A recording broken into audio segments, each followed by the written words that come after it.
कान्यकुब्ज कन्नौज में एक ब्राह्मण रहता था जिसका नाम था अजामिल।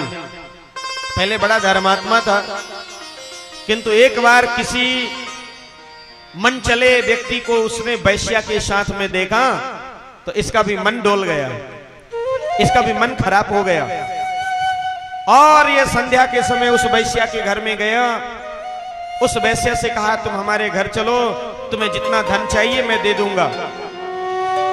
उस वैश्या ने कहा कि तेरी तो शादी हो गई है, तेरा ब्याह हो गया है। अजामिल ने कहा कि मैं अपनी पत्नी को घर से बाहर कर दूंगा पर तुझे नहीं छोड़ सकता।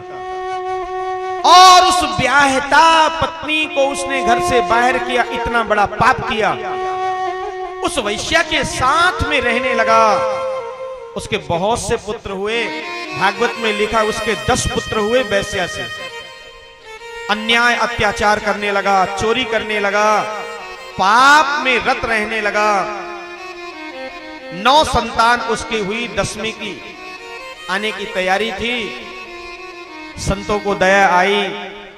संतों ने जब उसके जीवन चरित्र को सुना तो संत उसके घर पहुंच गए और संतों ने कहा कि बेटा अजामिल, तुमने अपने जीवन में बहुत पाप किया है, तुम कुछ दान करो तो तुम्हारे धन की शुद्धि हो, तुम भजन करो तो तुम्हारे मन की शुद्धि हो, और तुम तीर्थ में भ्रमण करो तो तुम्हारे तन की शुद्धि हो। देखो, तीनों को शुद्ध करने की जरूरत है। जो तीर्थ में पैदल चलते हैं उनके तन की शुद्धि होती है, जो दान करते हैं उनके धन की शुद्धि होती है, और जो भगवान का भजन करते हैं उनके मन की शुद्धि होती है। अजामिल ने कहा कि महाराज जी आप किसी को और उपदेश दीजिए, ये सब मुझे कुछ नहीं करना है। पापी आदमी को बढ़िया बातें बताओ तो उसे सब बकवास लगता है, वो कहां समझता है। उसके इतने पाप रहते हैं कि पाप के कारण अच्छी चीजें उसको भाती नहीं, ये उसके पाप नहीं सुनने देते उसको। अजामिल नहीं सुनना चाहता था। एक संत ने कहा कि महाराज जी इसको ये धर्मोपदेश देने की जरूरत नहीं, कोई और दूसरा उपाय देखो। उन संत ने कहा कि ये कुछ कर नहीं सकता, एक काम जरूर कर सकता है। बोले अजामिल तुम कुछ भी नहीं करो कोई बात नहीं, पर तुम्हारे जो बेटा होगा ना उसका तुम नाम नारायण रख देना।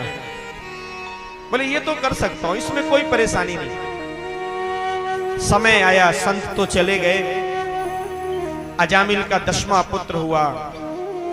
संतों ने कहा था इसलिए उसने अपने बेटे का नाम नारायण रख दिया।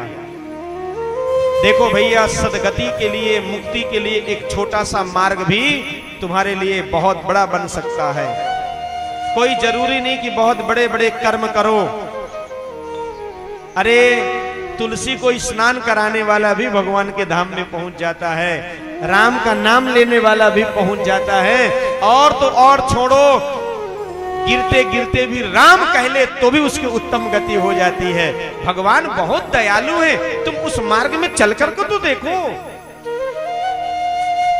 अजामिल कभी भगवान का भजन नहीं करता था, पर अपने पुत्र को जरूर पुकारता था। छोटी संतति पर प्रेम ज्यादा होता है। इधर उधर से जब दौड़ करके आए अजामिल, अरे बेटा नारायण इधर आओ, बेटा नारायण मेरे साथ में खाओ, बेटा नारायण मेरे साथ में पढ़ो। भले ही भगवान का भजन न करे पर है तो भगवान का नाम। और नारायण नारायण कहने लगा।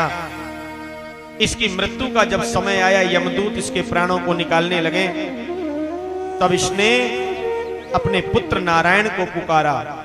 दूरे क्रीडन का शक्तम, दूर पे क्रीड़ा कर रहा था, खेल रहा था उसका बेटा नारायण। अजामिल के शरीर में असह्य वेदना हुई जब उसके प्राणों को यम के दूत खींच रहे थे, क्योंकि जन्म लेते समय और मरते समय बहुत वेदना होती। प्राण को खींचने लगे। उसने आवाज लगाया, बेटा नारायण बचाओ, नारायण बचाओ, बेटा नारायण बचाओ। भगवान के पार्षद आकाश मार्ग से जा रहे थे। भगवान श्री हरि के पार्षदों ने सुना कि कोई भगवान का बहुत प्यारा भक्त है जो हमारे ठाकुर जी को बुला रहा है। भगवान के पार्षद दौड़े दौड़े आए, यमदूतों को दो दो धक्का लगाए और उसके प्राणों की रक्षा किए। यमदूतों ने कहा कि भैया ये पीले पीले कपड़ा पहनने वाले आप कौन हैं? बोले हम भगवान नारायण के पार्षद हैं। यमदूतों ने उन्हें प्रणाम किया और कहा महाराज ये कोई नारायण का भक्त नहीं, ये अपने बेटा को बुला रहा है और इसके सारे जीवन की लिस्ट हमारे पास में, इसने अपने जीवन में कोई भी अच्छा काम नहीं किया। भगवान के पार्षदों ने कहा हमें पता है, तो फिर आप इसे क्यों अपने बैकुंठ ले जाना चाहते, नरक क्यों नहीं भेजना चाहते? बोले देखो, चाहे व्यक्ति जैसे भी भगवान का नाम ले, भाव से, कुभाव से, आलस्य से, प्रमादवश, अपना बेटा समझ करके, अपना शत्रु समझ करके, चाहे जो समझ करके ले, पर भगवान का नाम लेने वाला नरक नहीं जा सकता। इसलिए मेरी व्यास पीठ कहती है यदि प्रेम से ना ले सको तो क्रोध में ही कहो, पर राम जरूर कहो।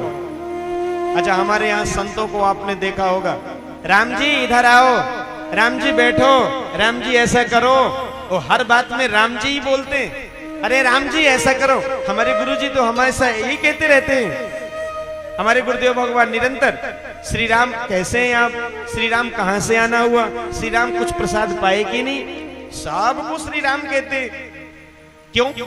अरे भैया किसी के नाम लेने से क्या रखा है, भगवान का नाम लोगे तो तुमने उसका सम्मान भी कर दिया, और जितने बार आपने नाम लिया उतने नाम का जाप हो गया।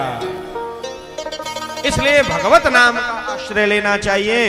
यमदूत वहां से चले गए, अजामिल कुछ दिनों के बाद में तप किया और भगवान श्री हरि के पार्षद उसे विमान में बैठा करके वैकुंठ धाम को लेकर के गए।